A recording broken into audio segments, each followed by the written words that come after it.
Let me tell you of the days of high adventure.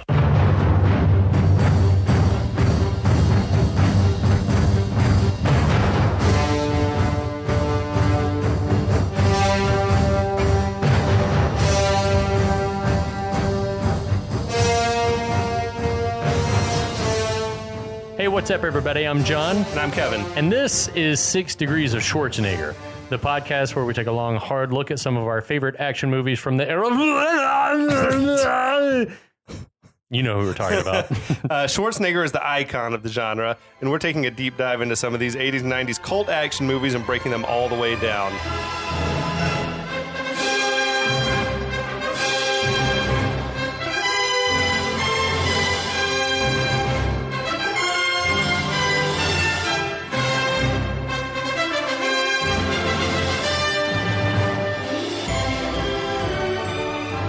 Good journey, everybody, and welcome back to the podcast. Hey, what's up, Kevin? Hi, John. How are you, buddy? I'm doing great. Kyle, welcome back. Thank you, sir. We're so glad to have you.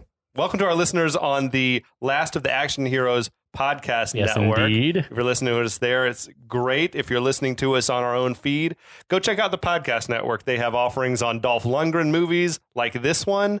They have a couple of Stallone podcasts going on over there. There's a Bruce Willis podcast where there's a Willis, there's a way. It's called. Man, it's so good. Do they have I Must Break This? Yes. Oh, that's a great show. Yeah, I've listened to a few episodes. There you go. Awesome. And there's been some talk. I don't know that it's going to happen, so I might ask it out. They want to do a Kurt Russell podcast called The Kurt Locker. Incredible.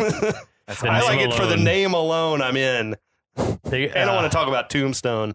Talk about Tombstone, talk about Burt, want to talk about Overboard, talk about Captain Ron. No, you want to get into all of it. Tequila Sunrise. I believe in Jesus. So, yeah, I love Kurt Russell. He's a national treasure. Someone asked me recently, we were playing some game, and one of the questions was like, name someone who's like the ideal marriage. And I was like, Kurt Russell and Goldie Hawn. Immediately. I was like, without even hesitating. There was a recent like Twitter thing that is if you had to be trapped on a desert island populated with entirely characters played by one actor, who would it be? Kurt Russell would be a decent choice. Like all the Kurt Russell characters are like residing on the island. Except for the bad guy in... Nick Cage could be fun. No. That would be a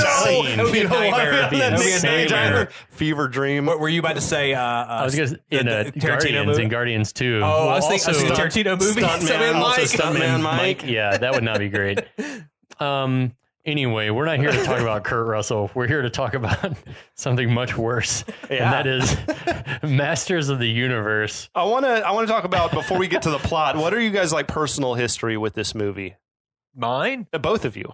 I remember seeing it in the theater. It wasn't like one of the first movies I remember seeing, but it was like I was a huge action figure fan. Had all of the He-Man action figures. Literally, I have a list somewhere amongst all of my things here, but I mean, it's like literally dozens of action figures and Castle Grayskull and Snake Mountain, like everything. I just was like He-Man, Thundercats, Ninja Turtles, G.I. Joe, Transformers. Was like those were my fucking jam.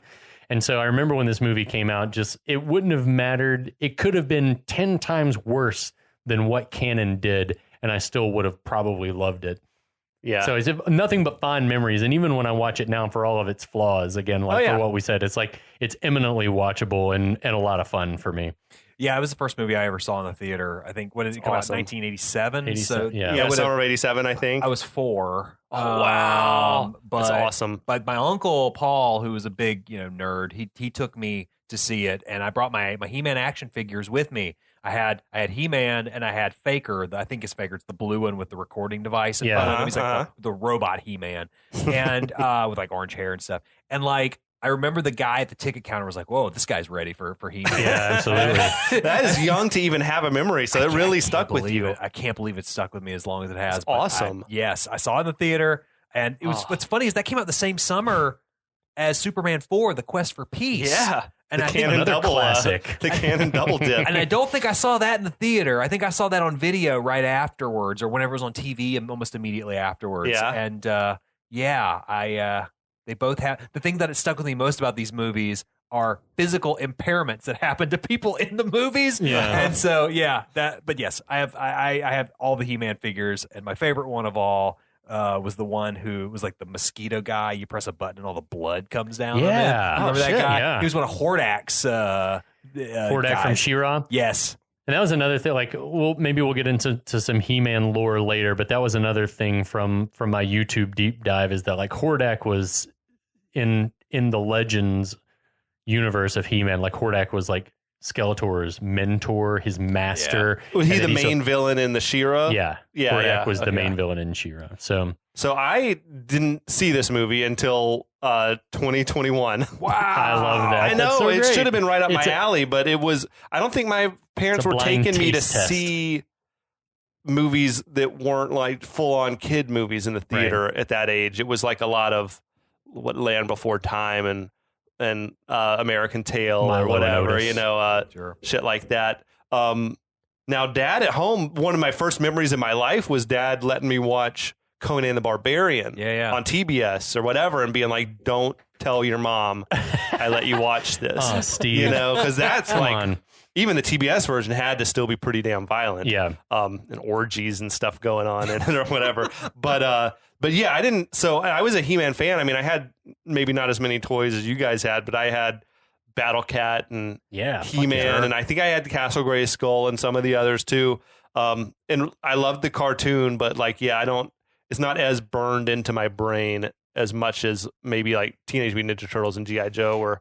Going back and watching some of the animation, like some of the animation reminds me a lot of like the Bakshi Lord of the Rings movie. Yeah. Like not the stuff that was like where they, superimposed it over live action and stuff, but like just the straight up animation stuff reminded me a lot of that style. It was not the same animation company, was it? Filmation or whatever it was, right? I mean, no, Bakshi had his own company and he did a lot of like rotoscoping, like drawing over like actual filmed actors. But Filmation unfortunately is like kind of a cheap fly-by-night kind of company. Well, their shit looked a lot better than that, like New Adventures of He-Man, the one that was like He-Man in space. He-Man, like Skeletor was kind of cross-eyed and whatever in there. I don't know, but man, who looked more metal than Skeletor, dude? With like just yoked up. Yeah, and his like skull hood and a skull, dude. He was badass. Well, if you ever Google Earl Norem, the artist who did a lot of paintings of He-Man, did he do the early comics, the Mattel comics? No, or anything? That's like some of those are drawn by Bruce Timm, who did like the Batman the Animated Series. That's amazing. Okay, there were a lot of cool. That version of Skeletor from those comics looked even cooler than the Filmation version. But Earl Norem, I'm telling you, it's the best He-Man paintings you can find. They look like something like Frank Frazetta Conan stuff. It's very amazing. cool. It's rad.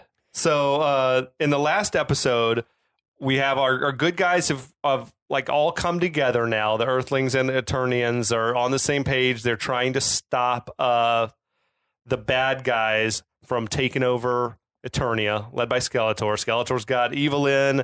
The mercenaries, led by Karg, are on Earth. They're trying to get that cosmic key away from Gwildor because Skeletor wants both of them. Yeah, I gotta have it all or nothing at all. He can't just do his thing with just the one, even though he's about to become, all powerful in the universe or whatever. We guess. So he sent them back to get the cosmic key and to bring He-Man back alive. And that's almost it. They've got him pinned down in the music store, and Charlie's music store is about to be a big old battle. About to break loose. Yeah. Okay, so now the baddies have set up a perimeter outside of Charlie's. They come crashing right through that showroom window. Yeah. He-Man and Duncan, Man-at-Arms, are doing a pretty good job of holding them at bay, to be honest. Like they seem to be winning. Yeah. Dolph Lundgren sucks at looking like he knows how to handle a gun. He just is not good in this movie. Well, he's trained under Stallone. I don't know. Why is He-Man using a gun in the first place? I mean, what's he supposed to be doing? Just laying waste with the sword? To deflect blaster shots. He's also supposed to be super fucking strong, which we only see like a couple of feats of strength in this whole movie. But like He-Man should be like plowing through these guys. Okay. That's the He-Man we want to see. Yeah. Instead of him just awkwardly wielding a blaster. He's supposed to be super strong. Like he's supposed to be able to like punch a boulder and the boulder explodes and shit. He's that. like Kyle said earlier. He's like Thor. Yeah. He's a god. Exactly. He's at least a demi one, a half guy. So in the back room, Kevin is watching as Gwildor is like just pressing buttons on the cosmic key. Tila wants to know how long until the portal's open. Gwildor doesn't know. He said he'd give all the chocolodite and Frilbillion if he could just have 2 units with a master sound maker. The fuck? Did you get all that? Chocolodite and Frilbillion? Chocolobite is definitely something for the kids. Right. Like, oh, kids, it sounds like chocolate, so they know that it must be something good. Yeah. So am I supposed to assume that Gwildor is tone deaf? He can't actually... He seems like he's doing calculations, right? Yeah. Like to try to figure out what like the tone is. It doesn't come natural to him, I guess. Does music just not exist for anybody but on why Eternia? didn't it have the coordinates to get back programmed in? But That's what he said. They want to like beam right into the sorceress's like behind the force field or some shit. Which is like, I feel like if they all beam in, they crush the poor sorceress and kill her. But anyway, it'd be crowded in there. So the stormtroopers are starting to get the upper hand in the shootout because He-Man sucks. He-Man and Duncan, they've been like wisecracking also throughout the battle, which is weird. I guess they're like supposed to have you get the feeling that this is not their first time being in war together or whatever.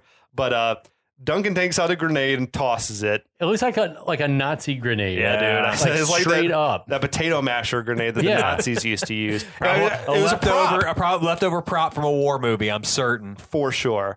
The store at this point is just getting destroyed. It hurts to think about it. It hurts to think about any instrument like coming to needless harm. So Tila wants to go out and help. She just tosses Lubik's pistol to Kevin, tells him to guard the key with his life. Okay, bye. Kevin has been... Why did Kevin... He's been like useless from the start. Yeah. She's like, you're the one. I just met you. Hold this gun. Yeah. And he's not even been like willingly going along with this. No. At any rate, she comes out blasting and starts like to level off the playing field a little more. She makes that pretty good joke, the woman at arms joke. Yeah, like breaks the fourth wall, looks right at the camera. It's a very like I am no man moment. Yeah, it's a good moment though. For her. She's great. Like she's also one of the highlights of the movie. Yeah. She and Tolkien like kick ass in this movie. So now in the back room, Lubik's just immediately trying to get the gun away from Kevin, like trying to grab it from him. You know, Kevin is eluding him. He's trying to explain to him this is like whatever's going on is for real. They've got to help these guys get home. Lubik says, you're all going to jail. You're all going to jail when this is over. What are you going to charge us with? Like, what's he going to charge them with? Yeah, it's not. As the debate, rages on, Julie spots a vision of her mother out in the alley, gesturing for her to come out here. She's like, "Come on, Julie, you're better than this." Yeah, right. Like can't be real. Something's got to be going on with everything here. that's happening. Yeah. Anyway, so Kevin and Lubik, they start like physically wrestling for the gun. This is the ideal time for Julie to ditch Kevin. So she sneaks out that unlocked, unguarded back door. No soldiers at the back door. No soldiers back there. God. It's a weird attack plan that the bad guys had. If you were under 18 and you lost your parents, though, and you had all this other crazy shit happening around, I might believe the fact that my mom was suddenly back alive. She wants to believe it, right? That's the one thing I buy. But wouldn't she if that had happened to me, I would have immediately been like, Kevin, come look at this. Yeah. Which was she not? No. She went out and then came back and said that shit. Ghost Mom told her like, "Shh, don't tell anyone I'm out here." Sure, like it was very untoward. Yeah, I'm wondering though, why are the bad guys not just coming through that back door in force? But anyway, Julie is like mystified at how is my mom out there. So I like that the fake mom didn't. She was just silent until Julie was like, "Mom," and she's like, "Yes, honey." She calls her like mother. Mother, she said. like psychopaths. It's like Mike Pence addressing his wife. Mother? Norman Bates. Yeah, so I like the moment that it seemed like maybe the Evelyn wasn't really sure what to say until totally. let me let Julie break the silence here. Totally. So Mom says that we had to fake that plane crash because of the secret work that we're doing. What just the fucking fuck? weird, What the actual dude. shit? Like that's but how could Julie would have some knowledge of what they did, unless it's like a True Lies situation. I mean, it's like my parents were spies. I guess so. Okay. She says basically, that's why we had to disappear. She's like so gullible at this point. Maybe she's ready to believe anything. She's got PTSD big time. There's like a big emotional embrace out there in the alley. Oh, Mom tells her that, her new friends are connected to the top secret work they're doing, and we need you to go get that cosmic key and bring it to me. That shiny metal thing with the blinking lights? Yeah, that's it. Okay. That's the one. Julie ought to be a little more skeptical, I think. Yeah, this is just, but as we said, she's traumatized and a minor when I was 4, though. I was like, oh no, she's gonna give him the key. key. You, as a 4-year-old, you knew that this was a trap. Yeah. You weren't believing that this was Mom. Well, it's like, everything about the scene sort of like it's off. It's eerie, the lighting and stuff. Weird. Yeah. So now inside, Lubick and Kevin, they're still fighting for control of the gun. They've been rolling around on the floor for 10 minutes. Yeah. The gun falls to the ground. Charlie dives in. They're like, all the wrestling continues. Charlie that was a smart move, actually. Like, I don't want to jump in here and get shot. Totally. Whatever. But Gwildor picks up the gun and fires a warning shot. Motherfucker, stop. I'm busy over here. He tells them to chill out and let me work, basically. Him wielding that gun is something else, though. Yeah. Seeing him hold the snub nose. Billy Barty's a treasure in this movie. It's at that moment that Kevin notices that Julie's not there anymore. And it's at that moment that Julie busts in tears, telling Kevin that her parents are alive. Huh? Then she just grabs the cosmic key and runs out of there. I imagine, I like to think if Gwildor had just blown her away in that moment. Like, shot her to death? No! Waste her. Oh, man, that would have been intense, but kind of. I got to save the universe, man. Yeah, absolutely. So Kevin goes after her, but the door's being like held closed by some type of magic, or maybe it was really hot. Fused or something. Yeah, like it hurt his hand or something. It was definitely like a red glow to it. I don't know what's supposed to have been happening there. I didn't know that Evelyn had magic per se, but I guess she was like an evil sort of sorceress or something. Yeah, like anti-sorceress. Yeah, exactly. Okay. So Julie hands over the cosmic key to her mother, who immediately transforms back into Evelyn. So like the least shocking reveal ever. Julie lets out a great terror scream. Yeah, Courtney Cox was great. So Evelyn walks away. At that moment, the spell on the door goes away, I guess, and Kevin comes running out, runs to Julie. I think that's the first moment that I sort of thought like, oh, I think we're supposed to think like Kevin's a good guy? hero. Okay, yeah. He's doing the heroic thing or whatever, but he doesn't have hero vibes. No, about him. He's just like been sort of doing the bare minimum in his life. You hating on illusions? They killed it at Club Zero last night. I've been in worse named bands though, to be honest. What are some of yours? Oh god. Oh, what do you play? I play bass. Nice. Yeah. That's badass. Yeah. Do you still noodle with it some? No, do you have one? Yeah, I still have all my gear, but I haven't played it in like 10 Dude, we years. should jam. Let's nerd out. I would get. What were your bands called? I was in a band called Overwhelmed, which is on Spotify. If you ever look. Oh, nice. That was recorded like in 2006. That's how long ago we're talking. And then, or 2005 actually. And I was in a band called Niagara Mohawk, which was named after the power company in New York, I think. That's awesome. That's a cool name, though. Yeah, that was they were both pretty decent bands, but. What kind of music do you guys play? Oh man, I think the best sort of description of Overwhelmed was like sort of Smashing Pumpkins esque. Cool. I think. Yeah, that's the easiest. I think descriptor. And the other one, I don't know, man. It was sort of like. It was kind of like early 90s emo sort of. Okay. You were into I know you were into My Bloody Valentine and all that kind of shoegazing stuff, right? Was it like that? Yeah. Love shoegaze. I would say that both bands pulled a lot from that kind of stuff. Like the biggest influence on Overwhelmed was the old 90s band Hum. And wait, no, I think Hummer was another. That was a Smashing Pumpkins song. There were two like shoegazy space rock bands that we really liked. Okay. And the other band, God, man, I don't know. I'm trying to think of bands that they even sounds like maybe like Sunny Day Real Estate, sort of. Okay. Something like that.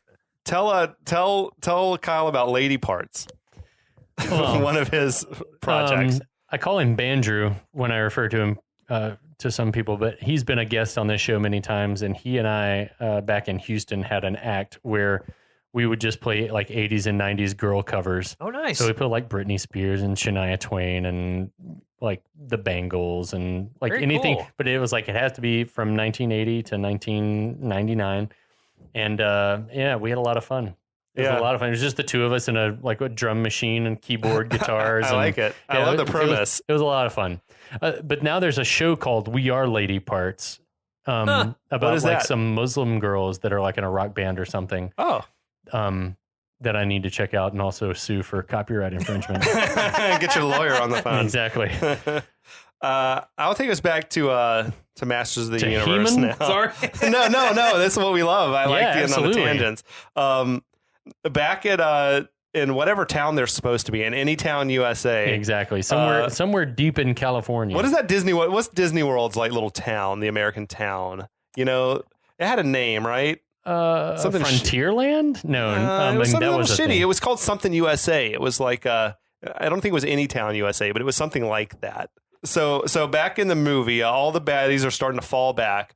Gwildor tells He-Man that the key was taken, points him off in the right direction. There's a little mini shootout right in the alley. These dudes are like our true stormtroopers. Why didn't they just keep them pinned down? I don't know. I mean, I will say He-Man was not even taking cover. Right. He just ducked in the middle of the alley and they couldn't hit him. Yeah, I don't know. Get small. Yeah, that would have been your time. You got him now in a kill box or whatever. You could just take him out. Anyway, who was it? Julie says the woman took the key. Like, that's one way of putting it. Right. Another way would be I gave her the key. She tricked me. I was fooled. So He-Man and the others, they chase after Evil Lynn and the Cosmic Key. Back inside the music shop, Lubbock's asking Charlie if he keeps a gun in the store. Charlie's like, fuck yeah, of course, this is America. So he retrieve a shotgun from under the counter. Lubbock racks that thing. That's one. That's the first time he racked it. So he's chambered a shell. Now he's ready to pull that trigger and shoot. That thing's made of plastic, right? Yeah. Was it? I thought it was looked very shiny for a shotgun. Maybe it's just. I don't know. Everything else in that movie looked very heavy and real. Yeah. I don't know. I don't know either. It never occurred to me. It sounded real, but also that's sound Foley. effects. So who knows? Yeah. So who knows? Now Charlie is dumbfounded by how fucked up his store is. Yeah, I feel bad for Charlie. I really did. That's his whole his life's investment. I hope he had insurance. But then what do you even tell the insurance company? I guess you just say it got vandalized. Yeah, I don't know what happened. Exactly. Yeah. It was vandalized. Now, Lubbock runs out into the street, racks the shotgun again, which would eject then a shell that hadn't been spent yet. Tells the group of Never stormtroopers mind. to freeze. That you can't see Tolkien with the pump action shotgun without thinking to eat lads slackers. Yeah. Right? That's me. I wanted him to say that. It would have been so cool. It would have been awesome. Actually, that movie hadn't come out yet at this time. No, but it would have been cool if they'd gone back to the future. Also, it did seem that Charlie gave Lubbock any additional ammunition. So he's got plenty of shells. Okay. I guess. I don't know. Whatever. The troopers, they turn around blasting. They blow up this sweet muscle car. That car is awesome. I in my mind, that could only have been Charlie's car. Yeah. I feel like there could have been a good gag where Charlie's like, not my car.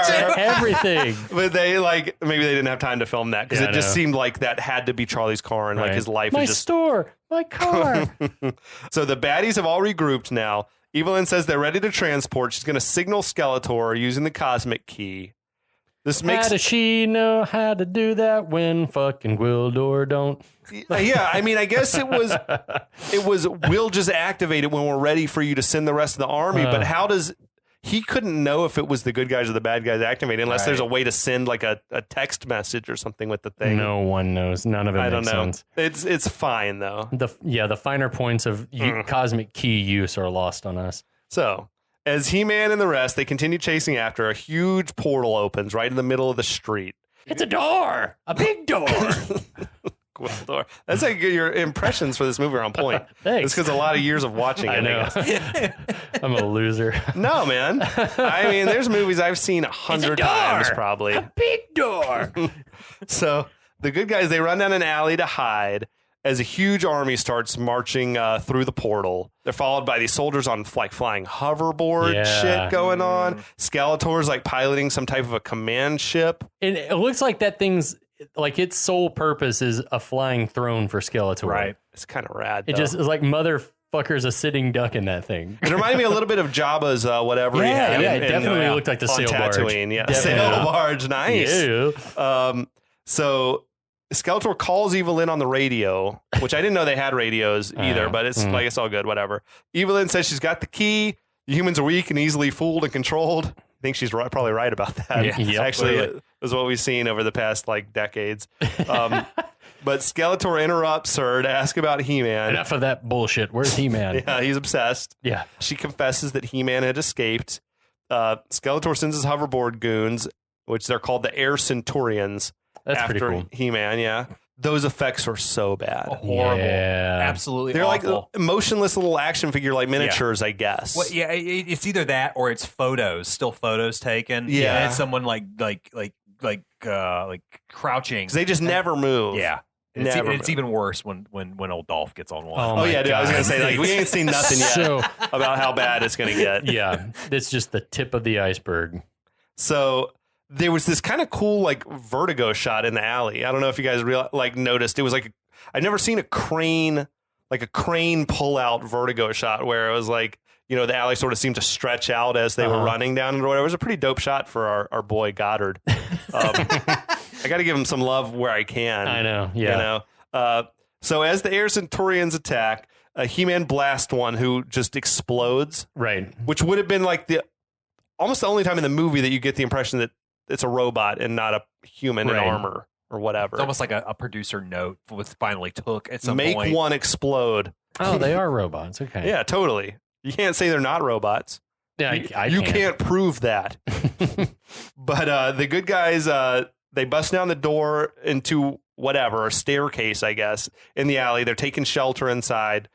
He-Man grabs Gwildor's grapple gun, tells him to get everyone to the roof. He gives his cape to Gwildor for some reason. Fuck. I don't know. Yeah. He took the time to remove the cape. He-Man it's sort of probably because they couldn't have it on whatever motionless. Oh yeah, it wouldn't look good on the effects. On the hoverboard. They couldn't make it blow in the wind or whatever. Thank God someone had that note. Yeah, that would have been shitty just for the still cape hanging on him. Damn. Ugh. Yeah, that's a good call, man. So he blasts one of these Centurions out the window or through the window, and he knocks him off his hoverboard. He jumps on that thing. It's weird that they slowed that shot down as much as they did him like jumping out the window onto the hoverboard. Like it's He-Man coming out a broken window. It's not like it's not anything impressive. For this movie, I guess, was it Dolph doing the stunt himself? You only see him sort of lunge. Feet, right? You see him lunge and then you see the feet land and that's it. So I'm like, why slow the shot down? I don't know. I don't get it. Anyway. We got to get the runtime up.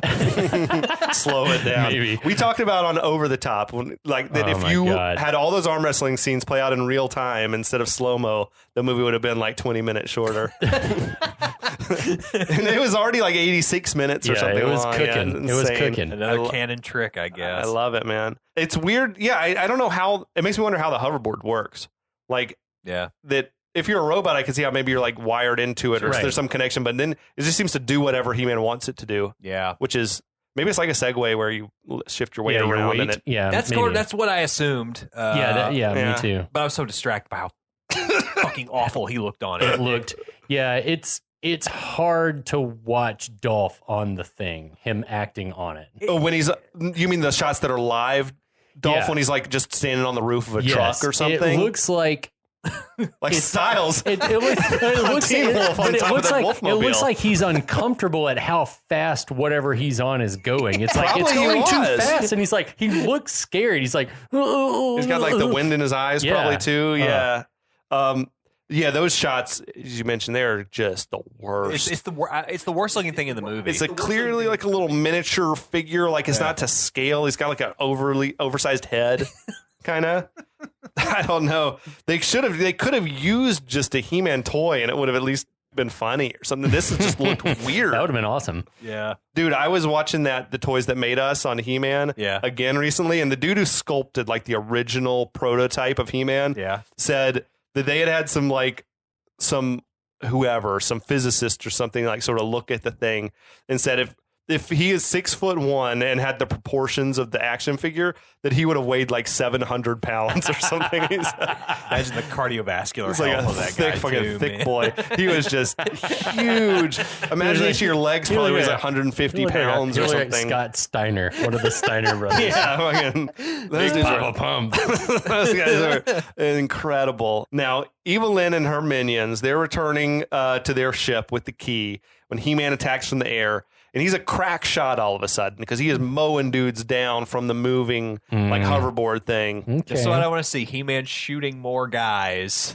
Boo. Robots. Right. I don't care about murdering. It's not the murdering. You want to see him wield that sword? Yeah, I want to see him cut heads off. Be epic, man. Be epic. How is all this chaos not drawing a crowd in the town? Like, it's not that late, I don't think. It hasn't been. It's got to be before midnight. Yeah. I don't know. Anyway, he uses that grapple gun that he got. He snatches the key away from Evelyn and zooms off. It's like everyone just loosely carries the key. Like it's a loaf of bread or something, like they don't want to crush it. Like they just are just loosely carrying it. Skeletor and his army are marching down Main Street now. It's like a fucking parade. Yeah. Yeah, where I see this and I was like, where are the people? Why isn't Lubick called in some like reinforcements? Yeah. Dude, No one it's knows. taking everything's just it's convenient for the plot. Yeah. They were shooting in a real town, I read, where they would like shut it down from midnight to 6 a.m. each day to shoot. I mean, it looks like But then downtown they'd have to- Marietta. Yeah, it does. They were in Whittier, California, wherever Whittier is. Okay. Does it even exist anymore? Because I read that it was like a town that was like going through some hardship or something. Oh, really? Yeah. Interesting. At the time, and that like I think it got a ton of earthquake damage in like the big 89 earthquake. really? Maybe Like that's they said why. a lot of those storefronts that were there sort of crumbled, all the brick yeah. Wow. and stuff. But yeah, it's just like, there's a lot of commotion going on in town for there to not be anyone around. Right. So another Centurion appears and he's going head to head with He-Man, like some Top Gun shit. Holy shit, we're head to head. I can't believe we're doing this. Because I was inverted. Bullshit. We get that moment here in a second. The He-Man gets shot in the shoulder. He drops his blaster, much to Kyle's delight. Hurrah! Then the Centurion can't hit anything. He's just blasting away, We missing. can all agree that that's like He-Man's a big fucking target. Yeah. I don't. Well, okay. Yeah. Anyway, So He-Man does like a loop on his. this is weird because I was inverted. Stupid shot of him upside down. just fly. Yes, it's But at amazing. least he gets him with the sword. Yes, he swoops around and hits him with the sword, and the Centurion explodes. Now Evelyn, Karg, and the Beastman are leading Skeletor's processional. So I feel like there's a missing scene Yeah. where they were reunited because Skeletor would have been pissed. All of a sudden, she's here and she doesn't have the key anymore. Right. So there was something axed out here. Yeah. He-Man is chasing after another Centurion. Skeletor commands that guy to lead him back to us. Meanwhile, Duncan and Gwildor, they're working to locate the key / He-Man. Tila says He-Man should have returned by then. They're up on the roof of a building in town. Yeah. Duncan says he's not worried about He-Man, more so that the bad guys are going to find us where we're hiding here. And as he's saying this, wouldn't you know it, Skeletor's command ship is like rising into view in the background. It's a pretty effective moment. I like though. that shot. Sure. Yeah. It was like it's nice as a viewer. You get that. I do feel like Goddard's got good vision in certain. He like, had some good scenes and ideas. stuff. I Yeah. feel like he just didn't have a lot of like good. He didn't have the best people surrounding him. He No. didn't surround himself with the best people. Yeah. I think the core story of this movie is good. I don't think it's a good He-Man story, Agreed. but I think it does like have like sort of a general stranger in a strange land kind of thing. Yeah, Sure. totally. That also works in like the Thor movie. For Yeah, me. yeah. It's there. It's just it's not what you wanted when you're like 6. And You want to see all that attorney shit. You want Yeah. to see him riding Battle Cat around. Yeah. Exactly. You want to see what Gorko? What's his name? Orko. Orko. I'm sorry, guys. No. Orko. No. But it was like we should shout out Kevin Smith and be like, I'm very excited to see your new series, sir. Me too, Yeah, I think it's a good time. It's a good timing for us to be doing this podcast. Yeah, ties in nicely. It's even going to have He-Man's son in it, Hero. Oh, I didn't know he had a kid. Who's the mom? Is it not Tila? Orko. Oh shit! I don't know. You could say it was She-Ra, and I would believe you. I know She-Ra's his cousin or something. It's his sister, whatever. I clearly don't remember anything. But yes, Hero is in it, and I think he's his son. Though sometimes in canon, he's also his ancestor. So interesting. I watched the trailer today, and I was very intrigued by it. It looks cool. Yeah, I hope it doesn't disappoint. So back in film world, Gwildor is saying he's almost got the sequence ready to transport them back to Eternia. He says once he has the key, we're going to be gone within 2 pretons. Got it. Fucking meaningless. Another new term. Yeah, is fucking insane to me. So we hear a voice. I think not Gwildor. And who is it? Tila and Duncan start blasting. It's Skeletor. But Skeletor's like protecting himself with the force field, fucking like Darth Vader style. Right. Now, all of a sudden, they're surrounded by stormtroopers. Skeletor tells them to drop the guns or die, so they disarm. Duncan dropped his shit real quick. Yeah. Like, there was zero hesitation. Oh, he knows what's up. I guess he hasn't lived this long by being reckless. I guess so. So Skeletor starts scolding Gwildor, telling him he had big plans for our partnership. Fucking what? Gwildor says I'll never serve the Lord of Snake Mountain. It's like an honorific. Skeletor is like the Viscount of Snake Mountain. It's his ancestral home. Yes, absolutely. Gwildor is showing more heart than Duncan. That's what I felt like. Yeah, exactly. I'm not going to go quietly. As you said, Gwildor is the star of the movie. This movie is about Gwildor. So Gwildor says when He-Man arrives, Skeletor, you're going to be in trouble. Skeletor says he's expecting He-Man any moment now, and he has his stormtrooper seize them all. Now, He-Man flies right into Skeletor's trap. Wouldn't you know? Julie runs to try to warn He-Man, but a blast of lightning from Skeletor wrecks He-Man's hoverboard and like deflects, I guess, and hits Julie in the leg. Yeah.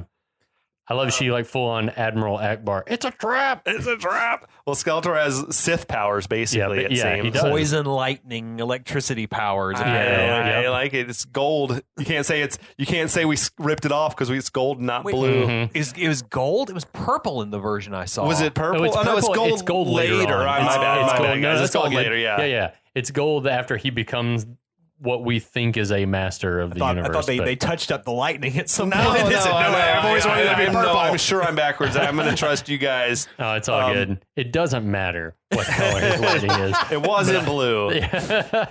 So it's fully original. That sequence was a mess. Yeah, it was just little snippets of film. I think because they had no effects budget, or they had blown through their whole budget, or whatever it happened.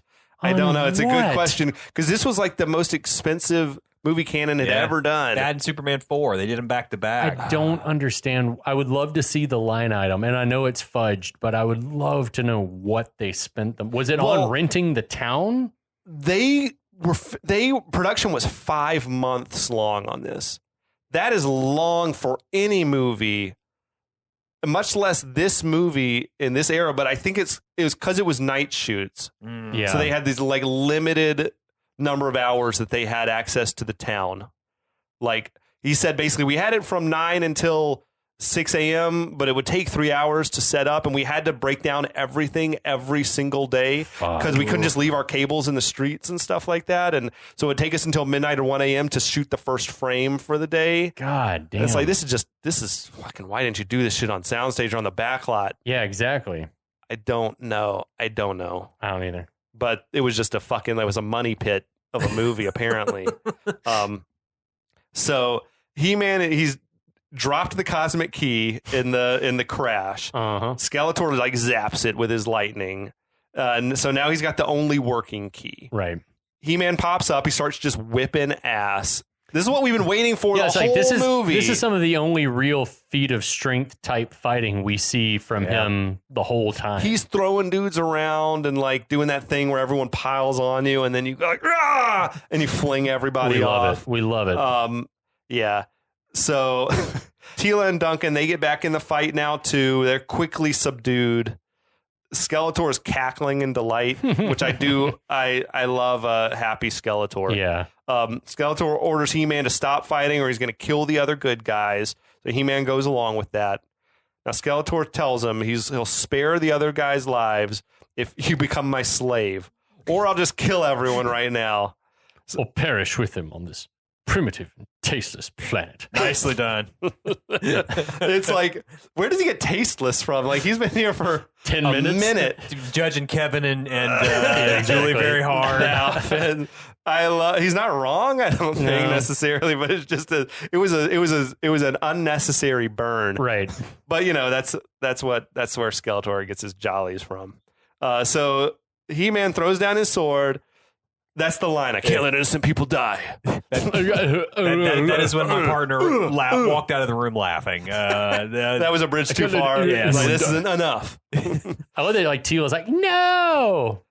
Let him kill us, I guess. I don't know. But a fight to the death is noble. I'm a huge fan of Skeletor's hilarious condescension. Well said, He-Man. How noble. It's great. So good. I wonder why Frank decided to make Skeletor sort of vaguely like English. I think it's I don't know, the same reason like in Star Wars. An affectation. It's just all the bad guys are English. There was some piece of trivia I read somewhere about this movie that he wanted to have Skeletor be shirtless. He wanted a sexy Skeletor. He wanted to go like the cartoon version where you like big muscular Skeletor. I don't think he cared about the cartoon. I think he just wanted the character to be sexy because he was sexy Dracula, right? When he was in that 70s Dracula movie, one of the first dates my parents ever went on, by the way. Very cool. But he apparently lobbied for that, and everyone shot him down. So damn, rough. He did, I think, have a good deal of creative control. It seemed like input. Like he wrote a lot of the Skeletor lines. Yeah. The stuff that's well written and feels out of place. Yeah, I think was a lot of Frank Langella's contributions. I'm just imagining him like saying these lines live though, without the overdubs, and how terrible it must sound to that makeup. Through all that shit. Oh yeah, good call. The false teeth and everything. Yeah. Now, so they're taking He-Man captive. He tells Duncan and Teela to look after the others. The Stormtrooper basically asks Skeletor, like, what are we going to do with these guys? And Skeletor says to leave them alone. Do you love how like hysterical and excited Blade is when he holds up the sword of Grayskull? He's like, "Yay!" I got it. He's like, He does. He enjoys it, especially a moment that's coming up so later dorky, as well. So dorky. Yes, he's so been funny. geeking out. He's probably wanted to. He's like got a blade hold this fetish. forever. So, but Skeletor gives the orders like we're going to leave him alone. Basically, saying if we hold up our end of the bargain, then He-Man, because he's so like an honorable person, he's honor bound to keep his promise and be my slave. We're saying like, I want you to be my slave. It's like such a childish sort of thing as well. Like if I do this for you, you have to be my slave. Again, speaking to the 4-year-olds in the audience. Yeah, dude. No doubt. There's something all Shakespearean, isn't there, also in the performance that Skeletor's giving here. Yeah, definitely. He's the finest actor in the entire cast. No doubt. There's amazing. Yeah. 100%. He's tenfold probably better than the one the that's next still best. working, you know? Yeah. I wonder who's the second best actor. To me, Tolkien maybe is the second best. Tolkien and even though he's a Teela. one-note guy. And Billy Barty. The note is good. Yeah, Barty is good. Barty's good. So all the baddies, they take off. Duncan goes to inspect Julie's injured leg. Teela tells Gwildor, to fix that damaged key so we can get back to Eternia. Gwildor tells him that the power core is melted. I guess that's something you can tell from looking at the outside. He I don't know. So the sequence that he'd programmed in to get them back home has been lost. There's no way home. No way. He's good work, man, from Barty under all that shit. Oh, it's so good. They're all very dejected, Meanwhile, Skeletor's army, they've gone back through the portal to Eternia. That portal has just been open. Or maybe Skeletor reopened it. Who knows? So Kevin says that Julie's burning up. They wrap her up in He-Man's cape. Mm-hmm. You could play a game with this movie like of just trying to keep track of where He-Man's cape is in any moment. Because she was wearing it earlier after the junkyard sequence. He had her wrapped up in it. So they take her down from the roof. They want to get some water or try to render some first aid or whatever. The streets are starting to fill up with police. The other cops that are there, they're skeptical of Lubbock's story about this mystical space battle. I'm telling you. Shouldn't there be destruction everywhere? Yeah. Like wrecked robots and cars, destroyed buildings like fire. Yeah. I mean, we know for a fact that the music store is just a war zone. Yeah. Like the car got blown up out in the street. Air Centurions that exploded, all kinds of stuff had been blowing up. It's bizarre. Where were they until this moment? I don't know why it took so long for more police to come, but they should have all been probably over at the high school still. Yeah, they were still investigating arson and vandalism. I mean, it's got to be a small town with very few police. But, That's true. That's true. But I feel like it's sort of like the town in fucking First Blood. You see the explosion, it's right over there. Run down the street. You can hear it. Like you can hear this shit happening. It's just right there. Go see. Okay, so Duncan, he's trying to do some first aid on Julie's leg, which is nasty effects. It was the grossest thing I'd ever seen as a little kid. Yeah, even now, like I looked at it and I was like, ugh. That is not for kids. No. Like looking at that's just pretty nasty. Kevin wants to know what's going to happen to her. Tila says that the poison's already in her system. The wound's just going to continue to grow. Bummer. Nice. I guess she's going to become one big pulsating, like, nasty thing. I don't know. Duncan says that only the sorceress can heal her now. Convenient. Very. So Kevin says there's got to be a way to get that key working again and get us back to Eternia. Gwildor says if he got the key working, then he could open a portal. But that's easy, is it? I mean, you punch any couple of buttons, I don't know. But he says that the precise sequence of tones to get them back to Eternia was lost, and they could search for 1,000 years. Not pretons or chromons or anything, but years, and they never would find the sequence again. Okay, here's the one area in which I call bullshit on this. Hit it. I mean, he's heard this before many times. Gwildor? Yeah. He could at least, he might be tone deaf. Man. I guess so, but I guess I just don't understand what that's He like. can go ba-na-na-na-na-na. It's not a hard melody, brother. No! it is fairly simple, right? Na-dee-dee-dee-dee-dee. That Tears for Fears. One, Dun, dun, dun, dun, dun, dun. This is my four-leaf clover. Na, da, da, da, Amazing song. Oh, it's amazing badass. song. Now, Kevin asks if that means are you just talking about the melody that played from the thing when you're programming it? He's like, yeah. And Kevin's like, I can remember that. So he starts like trying to recall it. He complains that there's this nearby speaker. I actually love this bit where it's like Conti's epic score has been swelling in the background, and then Kevin's like, shut that shit off, and they blast the speaker and it stops. It like transitioned in sort of a tinny like Muzak version of it. I'm like, that's good. It's clever. I like that. The visual effect is awful because it's the terrible. speaker it just disappears. There's no explosion. There's an explosion sound, but the speaker just vanishes. Yeah. Now, once it's gone, Kevin, it comes back to him pretty quick. He explains that if he hears a tune a couple times, he can memorize it. Says he's actually planning to steal it for one of his songs. He said, asshole. That's how perfect pitch works. I mean, you can maybe remember it's like whatever. And Gwildor's like, oh yeah, it's like, yeah, that's it. How did you do that? It's like, why didn't you tell me you were a song maker? It's only 5 notes, Gwildor. Why didn't you tell me you were a song maker? Are you a master? Yes, you are. Yes, you are. I know that. What? That's just like wild optimism. Yeah, from Gwildor. I dig it. That's like the power of positive thinking shit. So Gwildor implores Kevin to pluck that final chord out of thin air, as only a master songmaker can. Kevin assures them that he's nothing special. I'm just a keyboard player in a garage band. Is that where he said the high school band line? Keyboard player in a high school garage band. Mm-hmm. But then maybe the best line, my favorite line in the whole movie. Only one of you, Kevin. Only one of anybody. Which is true. I love that. As far I was as like, it goes. oh, what a big message. That was like that end of the cartoon message for the kids, right? Oh, yeah. Only one of any of us. Which is true enough. So that was that heartfelt shit, though, for the kids. Yeah, it was good. For the children. So Duncan tells them, we've got half a chromon, or else all is lost. Which should mean many hours if it have a chromon, but we're definitely getting down to the final minutes. So saying, like, let's just give it a shot. Like, what's the downside? There is no Pretons downside. are out the window now. As well, it's just we're back on chromons, whatever. Tila asks Gwildor, can you get this key functioning or not?